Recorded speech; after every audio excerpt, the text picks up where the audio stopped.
oftentimes the program, the administrative burden is hard to overcome in a lot of agencies. A lot of, I'll talk to a lot of chiefs. Say you have 100 sworn officer department.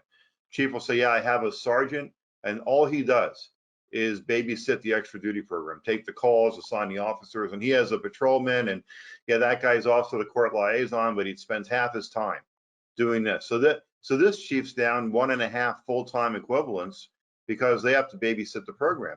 And usually it's ×2, because what you typically don't see on the law enforcement side is the municipality side of it. Typically there's also somebody in finance that's sending out invoices and making collection calls and so on.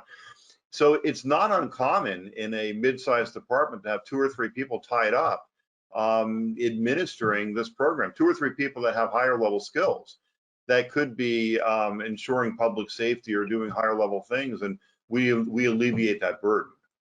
Well, I mean, I guess that's the fine line you walk, because while I had a captain who was managing it well, I did have 1,000 other priorities I needed him to take care of simultaneously. And I guess from an administrator point of view, that if something needed to get pushed to the back burner, often it's the extra duty area, right? Yeah, we see that all the time. Or either it gets pushed to the back burner, and as a result, you have unhappy community members, because somebody's calling because they need 2 officers at a church for a wedding they're having, because the church has a rule that if you're having so many more X number of people, you have to have officers, and that person's calling and nobody's answering the phone because, like you said, there's other priorities, or the person who administers the program leaves at 6 and now it's 6:30. And it's not the engagement you want with the community. You want to have a superior engagement.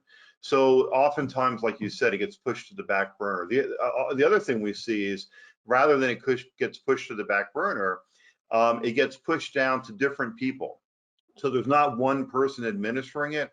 You have one person who's coordinating the jobs for the mall, and another person who's coordinating the jobs for the hospital, and another person, and so on and so on.